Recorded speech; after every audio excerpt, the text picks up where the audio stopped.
যদি আপনি ঘরে নামাজ পড়েন, কোরআন তেলাওয়াত করেন, আপনার অভাব দূর হয়ে যাবে। এজন্য ফরজ নামাজটা শেষ করে বাকি নামাজগুলো ঘরে পড়ার চেষ্টা করবেন ইনশাআল্লাহ। ওমা তৌফিকি ইল্লা বিল্লাহ। দলিল মিশকাত শরীফের 1300 নম্বর হাদিস আর বুখারী শরীফের 998 নম্বর হাদিস। এখন আমরা রুকুতে যাব। এখন আমরা কোথায় যাব? রুকুতে। রুকুতে গিয়ে তাসবিহ পড়ব 3 বার, 5 বার, 7 বার পরে আমরা সোজা হয়ে দাঁড়াবো। তখন বলবো কি?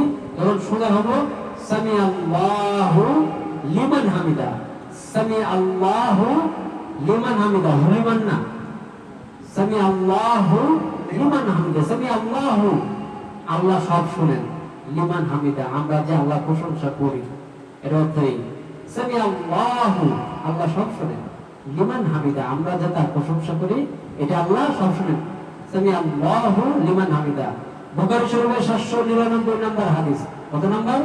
বুখারী শরীফের 799 হাদিস। কিন্তু লিমান হামিদা বললে নামাজ হবে না।